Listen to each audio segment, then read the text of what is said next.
Assalamualaikum warahmatullahi wabarakatuh. Perkenalkan, nama saya Ahmad Fauzan, nomor absen 7 sebagai moderator. Slogan kelompok kami adalah pajak jalan, infrastruktur aman. Langsung saja kita awali presentasi digital ini.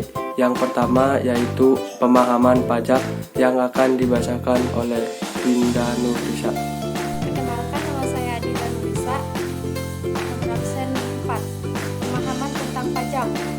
Pajak merupakan kontribusi wajib kepada negara yang terutang oleh pribadi atau badan yang bersifat memaksa berdasarkan Undang-Undang Dasar dengan tidak mendapatkan secara langsung dan digunakan untuk keperluan negara bagi sebesar-besarnya kemakmuran rakyat. Jenis-jenis pajak. Jenis pajak pusat: 1. Penghasilan, 2. Pajak pertahanan nilai, 3. Pajak penjualan dan barang mewah, 4. Bea baterai, 5. Pajak bumi dan bangunan. Pajak daerah provinsi: 1. Pajak kendaraan bermotor, 2. Pajak bea nama kendaraan bermotor, 3. Pajak bahan bakar kendaraan bermotor, 4. Pajak rokok, 5. Pajak air permukaan. Pajak daerah kabupaten atau kota: 1. Pajak hotel, 2. Pajak restoran, 3. Pajak hiburan, 4. Pajak reklame, 5. Pajak penerangan jalan, 6. Pajak parkir, 7. Pajak mineral bukan logam dan batuan, 8. Pajak air tanah, 9. Pajak sarang burung walet, 10. PBB perdesaan atau perkotaan. Subjek pajak merupakan orang atau badan yang dikenakan pajak oleh negara. Subjek pajak dibagi menjadi 4 kategori, yaitu orang pribadi. Bagi seluruh WNI atau WNA yang tinggal di Indonesia maupun di luar negeri namun memiliki pendapatan dari Indonesia, maka mereka akan diberlakukan pajak orang pribadi. 2. Badan. Bagi seluruh badan yang berdiri dan berkembang di Indonesia masuk ke dalam ketentuan subjek badan, terkecuali untuk badan yang bersifat non-komersial dan juga yang mendapat biaya dari APBN atau APBD. Warisan yang belum terbagi. Bagi seluruh pewaris yang akan membagi dan menurunkan warisannya, maka pewaris wajib mendaftarkan harta bendanya dan membayarkan pajak sesuai dengan ketentuan yang berlaku untuk subjek pajak dengan kategori warisan yang belum terbagi. Bentuk usaha tetap. Bagi seluruh kantor gudang warisan yang belum terbagi. Bentuk usaha tetap bagi seluruh kantor, gudang, pabrik, bengkel, gedung dan lainnya yang didirikan oleh WNI atau WNA yang bertempat tinggal di Indonesia, maka mereka akan dikenakan pajak bentuk usaha tetap. Penjelasan selanjutnya, materi tentang pemahaman pajak akan dibacakan oleh saya sendiri.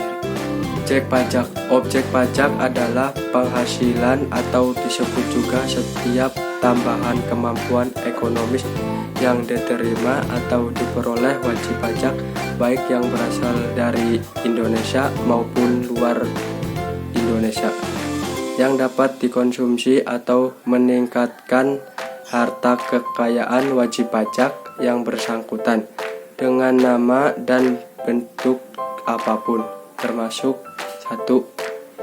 Penghasilan karena pekerjaan atau jasa, gaji, upah, tunjangan, honorarium, komisi, bonus, gratifikasi, uang pensiun, dan imbalan lainnya, termasuk ditentukan lain dalam undang-undang. Yang kedua, hadiah undian, hadiah dari pekerjaan atau kegiatan, dan hadiah penghargaan. Yang ketiga, laba usaha. Keempat, keuntungan penjualan atau keuntungan dari pengalihan harta. Kelima, royalti atau imbalan atas penggunaan hak. Keenam, sewa dan penghasilan lain yang berhubungan dengan menggunakan harta. 7. Penerimaan atau perolehan pembayaran berkala. 8. Keuntungan selisih kurs mata uang asing. Ke-9, selisih lebih karena penilaian kembali aktiva. Yang ke-10, premi asuransi. 11, surplus Bank Indonesia, dan lain-lainnya. Dan pemahaman pajak selanjutnya akan dibacakan oleh Anita. Perkenalkan, nama saya Anita, nomor absen 9. Saya di sini sebagai pemateri yang melanjutkan pemahaman tentang pajak. Selanjutnya adalah tarif pajak. Tarif pajak adalah dasar pengenaan pajak terhadap objek pajak yang menjadi tanggungannya. Dasar pengenaan pajak adalah nilai berapa uang yang dijadikan untuk menghitung pajak yang dikenakan. Jenis-jenis tarif pajak yang ada di Indonesia. Yang pertama adalah tarif pajak proporsional, merupakan jenis tarif pajak yang memiliki nilai besaran persentase tetap dan tidak terpengaruh dengan perubahan nilai dasar pengenaan pajaknya. Jadi, semakin besar objek pajak yang dibayarkan, maka persentase tarifnya akan tetap sama. Nomor 2 yaitu tarif pajak progresif, merupakan jenis tarif pajak yang besaran tarif pajaknya mengikuti nilai objek pajak. Jadi, semakin besar nilai objek pajak yang dibayarkan, maka persentase tarif pajaknya juga akan semakin besar. Yang ketiga adalah tarif pajak regresif, merupakan jenis tarif pajak yang nilai persentasenya akan semakin kecil apabila nilai objek pajaknya semakin besar. Yang keempat adalah tarif pajak regresif. Tarif pajak regresif atau yang disebut juga tarif pajak tetap merupakan jenis tarif pajak yang besarannya tetap meskipun objek pajaknya sering berubah-ubah. Nomor 5, tarif pajak spesifik. Berarti tarif pajak yang dikenakan pada suatu objek pajak sudah spesifik berdasarkan objek pajak yang dikenakan tersebut. Jadi contohnya, ketika kita melakukan impor barang, maka tarif pajak yang dikenakan akan disesuaikan dengan jenis barangnya, bukan nilai barang. Nomor 6 atau tarif pajak yang terakhir adalah tarif pajak ad valorem. Jenis tarif pajak ini memiliki besaran persentase khusus pada suatu objek pajak. Misalkan, ketika perusahaan ingin melakukan impor barang atau mesin, maka untuk membayar pajak bea masuknya akan dihitung dengan cara jumlah unit barang dikali jumlah harga per unit kali bea masuk. Selanjutnya yaitu fungsi pajak. Fungsi anggaran bagi pajak adalah sebagai sumber pemasukan keuangan negara dengan cara mengumpulkan dana dari wajib pajak kepada kas negara yang bertujuan untuk membangun infrastruktur, menggaji pegawai negeri, polisi, tentara, membayar hutang-hutang negara, serta pengeluaran negara lainnya. Fungsi yang pertama adalah fungsi anggaran atau budget fair, yaitu sebagai sumber pendapatan negara. Pajak berfungsi untuk membiayai pengeluaran-pengeluaran negara. Yang kedua yaitu fungsi mengatur atau reguleran. Pajak berfungsi sebagai alat untuk mengatur mencapai tujuan pertumbuhan ekonomi. Yang ketiga, fungsi stabilitas. Dengan adanya pajak, pemerintah memiliki dana untuk menjalankan kebijakan yang berhubungan dengan stabilitas harga sehingga inflasi dapat dikendalikan.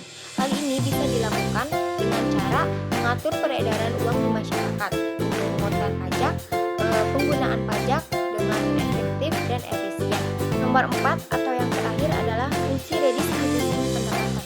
Jadi, pajak yang sudah dipungut oleh negara akan digunakan untuk membiayai semua kepentingan umum, termasuk untuk membiayai pembangunan, sehingga dapat membuka kesempatan kerja. Dan pada akhirnya akan meningkatkan pendapatan masyarakat. Selanjutnya, materi tentang perbedaan pajak dan pungutan resmi lain yang akan dibacakan oleh Astrid Rindiana Dewi. Perkenalkan, nama saya Astrid Rindiana Dewi. Di sini saya akan menjelaskan tentang perbedaan pajak dan pemungutan resmi lainnya. Perbedaan keduanya dapat dilihat dari beberapa faktor di antaranya. Yang pertama, dasar hukum. Pajak diatur dengan undang-undang yang mengikat, sedangkan pemungutan resmi lainnya tidak harus dijamin dengan undang-undang. Yang kedua, balas jasa. Imbalan yang ada pada pajak dilakukan secara tidak langsung, sedangkan pemungutan resmi lainnya dapat dirasakan secara langsung. Yang ketiga, lembaga pemungutan pajak berasal dari pemerintah pusat, dan pemerintah daerah, sedangkan pemungutan resmi lainnya berasal dari dinas tertentu. Yang keempat, pajak mengandung unsur paksaan, sedangkan pemungutan resmi lainnya tidak mengandung unsur paksaan. Yang terakhir, objek. Objek pajak berlaku untuk seluruh penduduk, sedangkan pemungutan resmi lainnya hanya berlaku untuk kalangan tertentu atau pihak yang merasakan manfaat dari jasa yang telah disediakan. Selanjutnya, materi tentang asas pungutan pajak yang akan dibacakan oleh Dian Pratiwi. Perkenalkan, nama saya Desa Puri, kelas 11 IPA 3 nomor absen 16. Di sini saya sebagai materi 4, yaitu tentang asas pemungutan pajak. Pemungutan pajak memiliki 3 asas, yaitu asas domisili, asas sumber, dan asas kebangsaan. 1. Menurut asas domisili, pajak akan dikenakan ke seseorang apabila orang yang bersangkutan merupakan berdomisili di negara tersebut. Jika kasusnya adalah badan usaha, maka badan usaha tersebut akan dikenakan pajak jika berkedudukan di negara tersebut.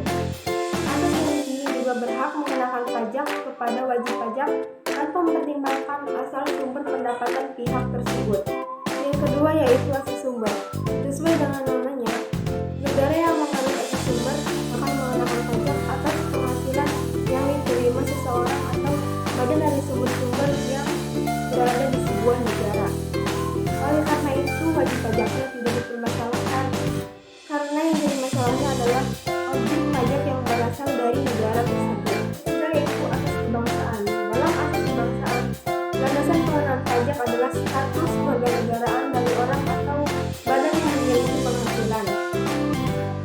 Asas kebangsaan tidak mempermasalahkan asal dari penghasilan yang dikenakan pajak tersebut. Selain itu, asas ini juga tidak mempermasalahkan domisili dari pihak yang dikenakan pajak tersebut. Selanjutnya materi terakhir yaitu tentang analisis program pemerintah mengenai pajak dan manfaatnya di masyarakat. Program pemerintah mengenai pajak yaitu tax amnesty dalam Undang-Undang Nomor 11 Tahun 2016 tentang pengampunan pajak.